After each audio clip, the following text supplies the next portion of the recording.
Le 799 est une expérience médiatique inouïe. Alors, elle n'est sûrement pas de tout repos à bricoler, mais elle offre un trésor que beaucoup doivent envier tout de même. La possibilité de recréer à partir de rien. Débarrasser de toutes ces contraintes à la con, de format et de rythme, que les médias instituent et reconduisent avec une passion trouble. À l'image de tous ses semblables, le journal 20 minutes, en son titre même, formule une présupposition quant aux capacités intellectuelles, de concentration notamment, de ses lecteurs. Disons les choses plus clairement, une présupposition de conneries. L'avantage avec les présuppositions de conneries, c'est qu'en effet, elles indiquent assez sûrement la connerie, mais en général celle du présupposeur. Au contraire de la présupposition médiatique et généralisée, tout démontre que les gens ont comme jamais un appétit à la fois intellectuel et politique de comprendre ce qui se passe, ce qui leur arrive, et d'acquérir les moyens d'y faire quelque chose. Et pour cela, d'en prendre le temps. Il n'est pas moins évident, comme Chomsky et Bourdieu l'ont montré, mais là j'enfonce des portes ouvertes, que la critique pâtit d'un violent effet d'asymétrie. Car s'il suffit d'1 minute 30 à Élie Cohen pour déposer son petit colombin sur la table d'Yves Calvi tous les jours, il faut une demi-heure au bas mot, ramant contre 3 décennies de bourrage de crâne, pour expliquer que le vrai réalisme et le vrai pragmatisme, si vraiment on veut user de ce vocabulaire rédactionnel pour débile léger, le vrai réalisme, donc, c'est de fermer la bourse, de saisir les banques et de ne pas payer la dette.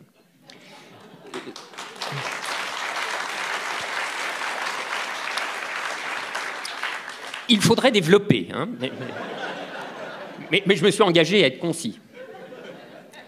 Ceci pour dire, Daniel, toi dont le prénom est prédestiné, que, comme il est écrit dans la Bible, tu ne dois pas gaspiller ton talent. Et ton talent, c'est cette bénédiction de la table rase.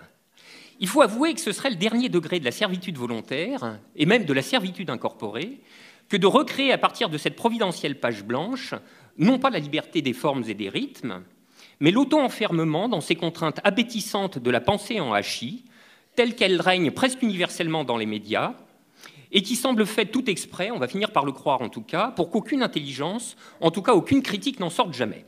Bon, voilà sur ce sujet, parce qu'en effet, je voudrais parler d'autre chose. En 2012, des gens ont voté François Hollande de bonne foi, en pensant installer au pouvoir une politique de gauche. Ça n'était pas très malin. D'autres, en apparence plus raisonnables, désiraient simplement moins pire que Sarkozy, mais ça ne l'était pas davantage. Dieu sait pourtant qu'on nous a fait chier avec cet argument supposé irrésistible. Comme souvent, les demi-habiles sont d'une fausse subtilité qui les rend 2 fois plus bêtes. Non seulement ils sont encore dans l'erreur, mais avec le sentiment d'être au sommet de la vérité. La chose qu'il était impossible de leur faire entendre, le 4 mai 2012, je mentionne cette date parce que j'ai en tête un souvenir très précis d'un début de conversation particulièrement gratiné et tourné court, avec une de nos intellectuelles de référence, une de ces badernes germanopratines qui continueront de voter socialiste, même quand ceux-ci auront rétabli le travail des enfants. La chose donc qu'il était impossible de faire entendre début mai 2012, on peut peut-être la leur faire apercevoir aujourd'hui, avec ce surplus d'efficacité pédagogique que j'emprunte à l'éducation des chats, c'est-à-dire en leur mettant la tête dans la litière. En matière électorale, j'ai plutôt le goût de la pêche que de la politique du pire. Et d'ailleurs, en mai 2012, je m'honore d'être allé taquiner le goujon. Mais à la lumière de la situation présente, il y a vraiment de quoi poser la question rétrospectivement. Voter Sarkozy au 2e tour de 2012 aurait-ce été pratiquer la politique du pire? Alors soyons un peu méthodiques. Qu'est-ce que la politique du pire? On appelle généralement politique du pire la stratégie qui consiste à accepter transitoirement pire dans l'espoir d'avoir meilleur plus tard.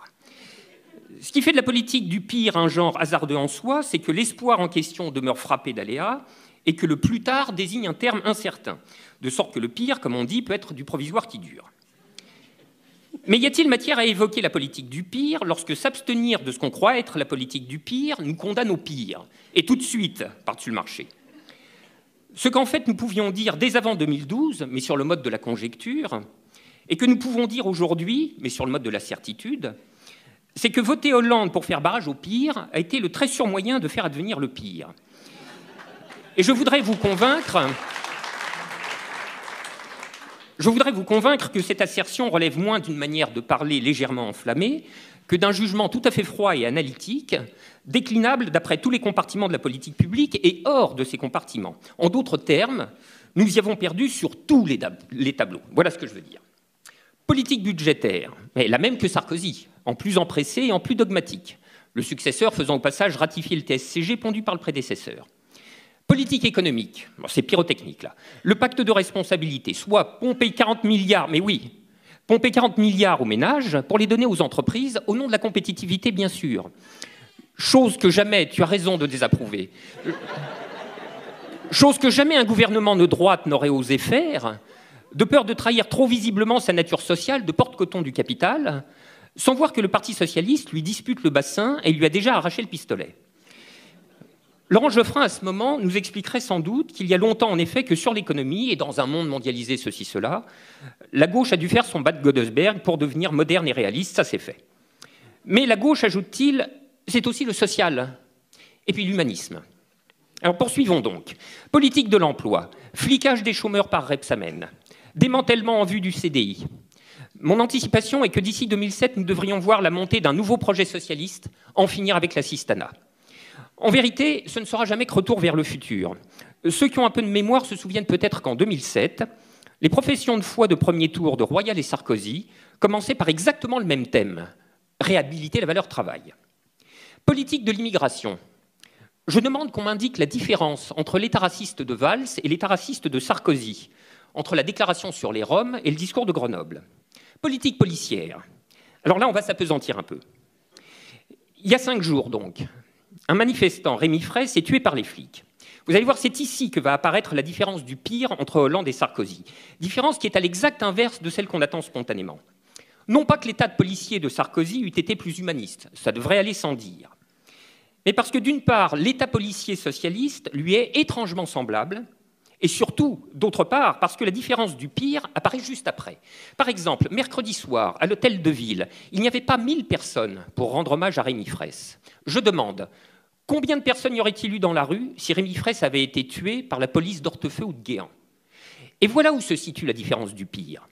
Non pas tant dans le fait que le socialisme de droite est intrinsèquement aussi pire que la droite, mais dans la trahison générale de tous les médiateurs supposément de gauche, à qui il reviendrait de dire cela, et de mettre les gens en mouvement. J'entends par là, très généralement parlant, premièrement les syndicats, je veux dire les directions confédérales, bien sûr, que je ne confonds pas avec leur base, directions généralement expertes à faire se perdre dans les sables les mobilisations de masse, comme les retraites en 2010, mais dont on peut être encore plus certain qu'elles ne bougeront pas une oreille pendant 5 ans de socialisme de caserne. Et puis surtout, deuxièmement, les médias. Je songe à ceux qui, contre toute évidence, persistent à raconter et à se raconter qu'ils sont de gauche, à l'image par exemple de Libération, titre sans rapport avec celui que tu as évoqué tout à l'heure, et qui, avec le tranchant d'un salsifis, n'a rien trouvé d'autre à titrer, dans un registre, disons, surtout préfectoral et balistique, que tir fatal, pour parler, ou plutôt pour ne pas parler, du devenir militaire et meurtrier de la police socialiste, et dont l'analyse, puisque c'est la catégorie ad hoc de la rubrique des pages intérieures, explique que la grande erreur de l'exécutif aura consisté à avoir été, je cite, « en retard de compassion ». Entendre, le gouvernement eût-il été à l'heure en cette matière, il n'y aurait eu somme toute pas grand-chose à lui reprocher. Alors récapitulons. Pourquoi est-il effectivement presque pire d'avoir Hollande que Sarkozy? Parce qu'en plus d'avoir l'aussi pire de ces politiques, nous avons le supplément du pire de l'anesthésie. Et que, nous le savons, pour 5 ans, et sauf miracle, rien ne peut se passer. Alors faire un 799, c'est œuvrer pour le miracle. C'est lutter pour qu'il se passe quelque chose. J'imagine qu'il doit s'en trouver parmi vous qui se souviennent de cette phrase de Marx, d'une inaltérable, d'une éclatante actualité. Les armes de la critique ne sauraient remplacer la critique des armes. Seule la force matérielle peut renverser une force matérielle, mais la théorie se change elle aussi en force matérielle dès qu'elle s'empare des masses. Ici, le croirez-vous, c'est Spinoza qu'il faut convoquer pour avoir le fin mot de cet emparement. Ce sont les affects. La critique se change en force matérielle, c'est-à-dire en puissance susceptible de mettre des corps en mouvement, si et seulement si elle est capable de faire passer quelque chose par voie d'affect. Je crois donc que ce 799 ne serait pas conforme à sa belle ambition s'il ne poursuivait pas méthodiquement le projet de mettre ses auditeurs très en colère. J'aime à croire qu'il n'y a pas de hasard chromatique dans l'expression populaire qui dit qu'on est fâché tout rouge. Fâché tout rouge, c'est bien ce que l'époque appelle impérieusement. Le 799 doit être l'un de ces rares endroits d'où l'on puisse enfin entendre ce que nous sommes nombreux, en tout cas de plus en plus nombreux à penser, à savoir que ce pouvoir nous dégoûte, et qui, ajoutant au présent qui nous enrage la figure d'un avenir à espérer, nous décide à joindre le geste à la parole.